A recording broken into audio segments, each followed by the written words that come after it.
Baie dankie Lana. Nou met die aankoms van die lente het ons besluit om 'n baie nice oormaaksessie te doen hier in ons ateljee. En ons het besluit om die area wat ons noem P2 totaal en al oor te maak. So ons gaan vir jou wys hoe lyk die finale produk, maar eers kom ons gaan kyk wat ons eintlik aangepak het. So with the arrival of spring, our Expresso creative team decided to give our studio a fresh new look. So what we are going to be doing is we are going to be transforming the area known as P2. We've got a blank canvas to work on, and I can only imagine what it's going to be like when it's done. And here behind me are the two people responsible for creating the magic, Dion and Matana. Guys, this is very exciting. It's about time we do something new, something fresh in our studio. So what's going to be happening today? What can we expect? So because spring is round the corner, we decided to create an Expresso DIY room. So we really wanted to encourage families at home to come together and actually start making things together. For a fresh new look, a touch of paint is still the best place to start. Our team marked off an asymmetrical pattern with masking tape and chose Dulux Grecian Spa 1 to paint a feature wall. If your budget is limited or you're feeling extra creative, here's a great alternative to wallpaper. So the fabric patterns are really great. They can be found at any local fabric store, and we're gonna actually decoupage them onto the wall, and we're going to add a really nice DIY look and feel, and really help the room to come together as a whole, as this whole DIY kind of theme. A hobby room needs lots and lots of shelves. So the duo made another cost-effective plan. They gave 3 wooden scaffolding planks a touch of color in yellow spring breeze and almond white. Then simply place the planks between 2 old ladders. Because the shelves are not fixed to the wall, it can be moved around easily. Well done, guys. Looking really good. I'm actually getting excited to see the final product, but what's left now? Basically, we still need to remove the masking tape and just trim the edges. Make sure that all the spots looking nice. This time's gonna be really, really fun. We're gonna play some terracotta pots and a lot of plants, some really nice glass domes, and we're gonna get some nice posters coming in on the wall.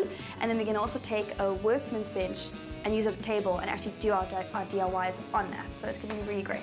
Well, I can already tell that this space is going to be something spectacular. So we're going to finish it off, but make sure to stay tuned for the big reveal. All right, guys, back to work. I'm going to grab a coffee, yeah? And here we are, the brand new P2 area. Give me a high five, Matana, because you guys did amazing. I love this feel. Now, please talk us through in terms of the styling. What happened? So what did you do? It was so much fun putting this room together. It really was. The styling was also a really, really fun task. We played with the whole rustic feel, the DIY-inspired idea, and we've played with the little DIY pots from our, past DIY. We've got some old books, we've got baskets, we've got some crates, twine, bottles, little Hessian baskets. Yes. And I really love to be resourceful, so I've even used some of the pot plants and our little bunter from yesterday's spring show. Oh, brilliant, brilliant. And I love this feature with the ladders, the old rustic ladders with these heavy-duty planks. Yeah. It's so playful.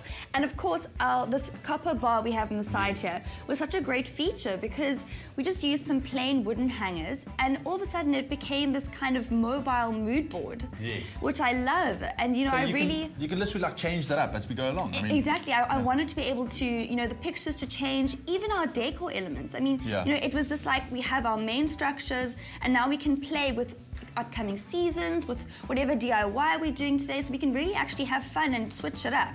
Indeed. And then, so a really fun element as well are these awesome vases. Are they clay? They from Intropo, and they are so cool. They are clay. Wow. They're clay molds, and they actually look like cardboard stapled wrapped around. together. Look at that. Exactly, stapled together. That is fantastic. So we just put some really simple eucalyptus leaves in there, and it's just really come alive, and everything's just come together, and I'm so happy with how it's turned out. One of my ultimate favorite features is this brown paper on the walls. I mean, how did you come up with that idea? How did that come about? We were brainstorming, and we knew we wanted to put in some color. We wanted something a little more subdued, and we spoke about having this kind of Hessian type feeling of the curtain, and we needed something that would really, contrast nicely with that. Yes. So the pattern, fabric pattern paper, it was such a lovely feature because even though it's printed on the brown paper, which is nice, the little elements of the details of the pattern and the little writing just adds a whole new dimension. So it's a very interesting thing to look at when taking in this whole room, and you suddenly realize there's so much little detail going into the wall, but it doesn't take away from our other decor elements that are also around it. So it works. So it was just, Yeah. you know, it was so much fun to do, and I'm so happy how it's turned out. But it wasn't that difficult. That was the main thing. I mean, you really took simple ideas and you just put it together in such a way that it all makes sense. Exactly. Lovely. Matana, thank you so very much. I mean, I can't wait to keep on working. I mean, those DIYs that we love doing on Expresso is going to all take place here. It's going to be fantastic. Now, like you've seen, we've used these terracotta pots to really style up this room. But if you really want to make your terracotta pots a feature like these, we've got a great little DIY project for you. Check it out.